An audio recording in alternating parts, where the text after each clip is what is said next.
Барлықтарыңызға сәлем достар, сіздермен Бейбі Айша. Бүгін сіздерге мантының жасалу жолын көрсетемін. Видеоны көрмес бұрын каналыма тіркеліп қоюды ұмытпаңыз. Ең алдымен ыдысымызға бір жұмыртқамызды салып, үстінен тұз салып, оның үстінен суымызды құйып аламыз. Барлығын араластырып жіберсеңіздер болады. Мен араластырған жоқпын, жай ғана үстінен ұнды салып, жақсылап қамыр илеп алдым. Достар, менің YouTube каналымнан басқа да рецепттерді көре аласыздар.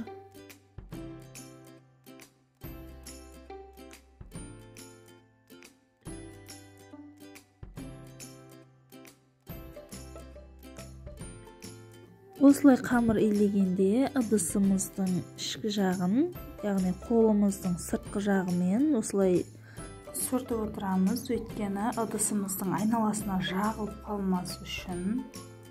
Ең алғаш анам қамыр илеткенде солай үйреткен, қазіргі таңда осы әдісті қолданамын.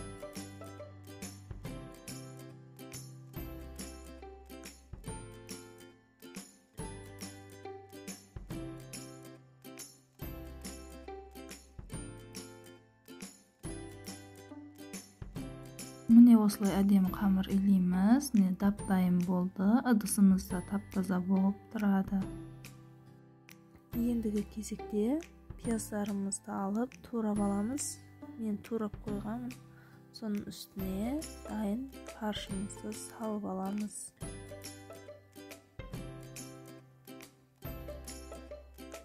Онан соң тұзымызды,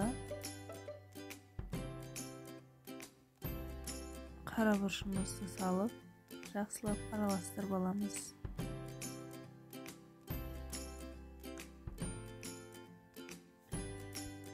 Достар, видеом ұнаса, лайк басып, комментарий жазуды ұмытпаңыздар. Тіркеліп қоюды, қоңыраушаны басуды ұмытпаңыздар.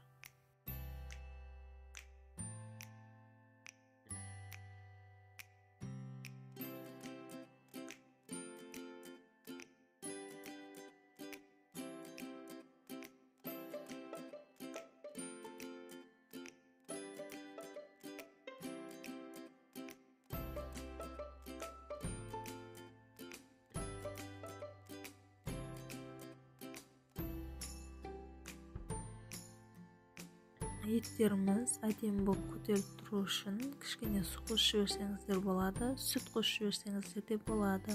Солай барлығын жақсылап араластырып аламын.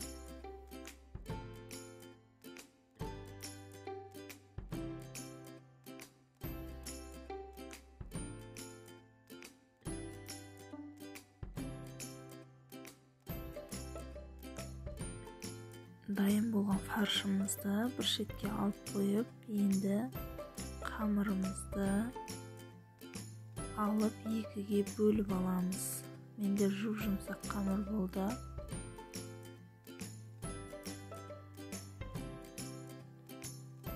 Дәу болғандықтан екіге бөліп алдым.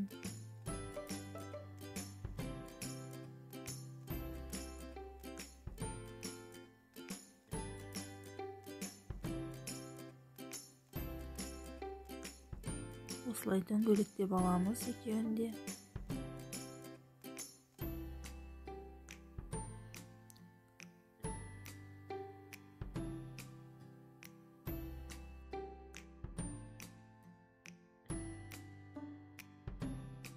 Бір қамырымызды шетке алып қойып, екінші қамырымызды жайып аламыз.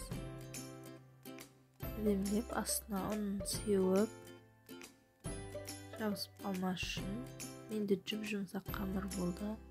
Енді оны әдемілеп дөңгелектеп жайып аламыз.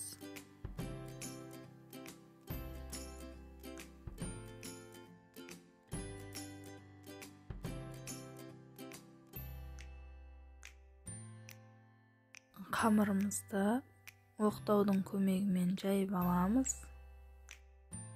Қамыр жұмсақ болғандықтан мен арасында ұн сеуіп отырдым.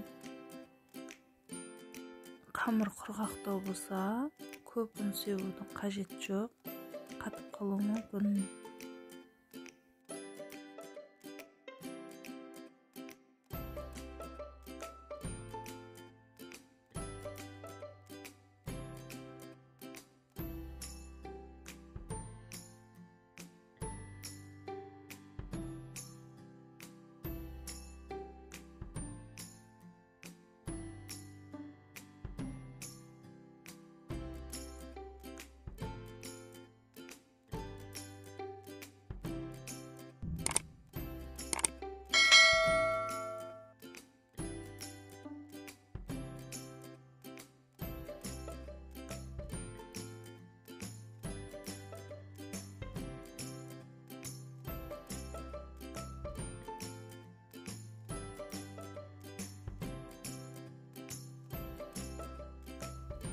Осылай қамырымыз жұп-жұқа әп-әдемі болып жайылды.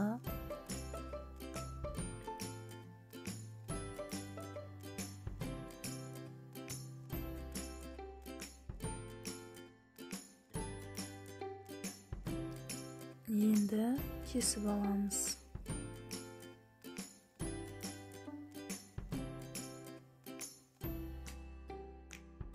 Менде қамыр жұмсақ болған соң кішкене жабысыңқырап қалды, бірақ жыртылған жоқ.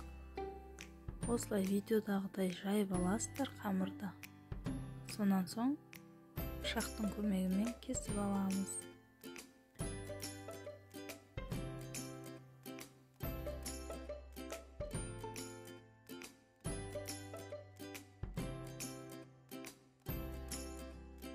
Мен көз мөлшерімен кесіп алдым барлық қамырымды.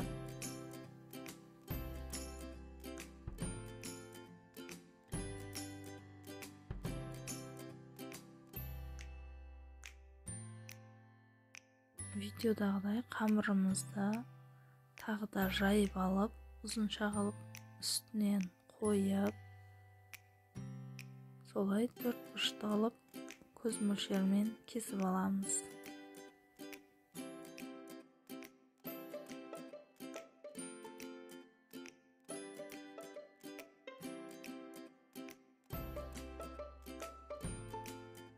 Осылай біздің қамырымыз манты бүгуге дайын. Енді ол қамырларымызды әдемілеп жайып алып, үстінен фаршымызды салып шығамыз.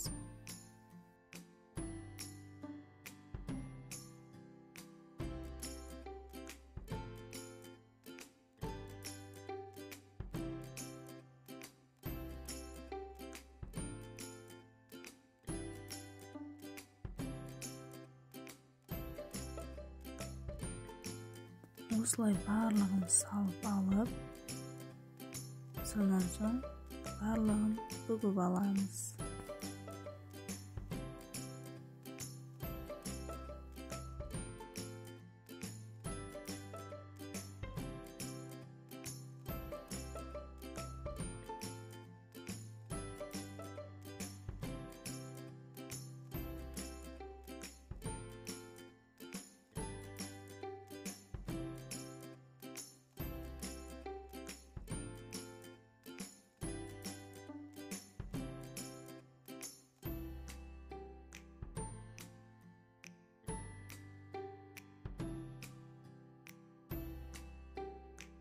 Барлығын бүгіп болған соң,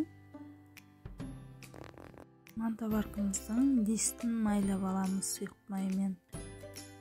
Сонан соң бүгілген мантыларымызды салып шығамыз.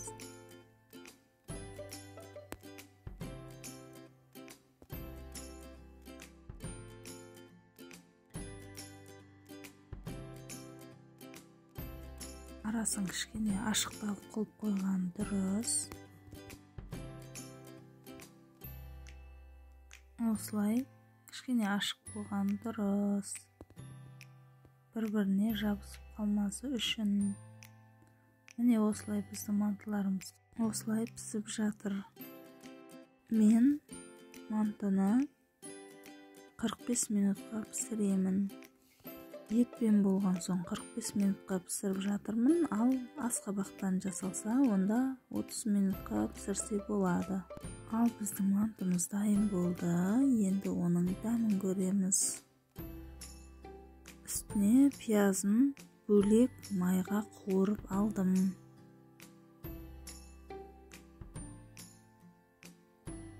Осылай әп-әдемі дәмді болып шықты.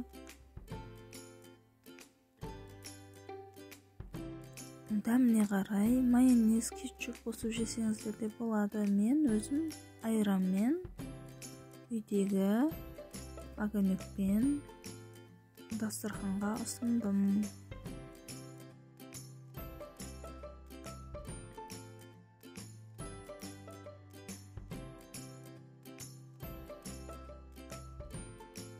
Үйдегілерге өте қатты ұнады. Достар, сіздер де жасап көріңіздер, өте дәмді болып шығады. Сіздер сіздермен болған Бибі Айша. Келесі видеоларымда кездескенше сау болыңыздар. Видеоны соңына дейін көргендеріңіз үшін көп рахмет.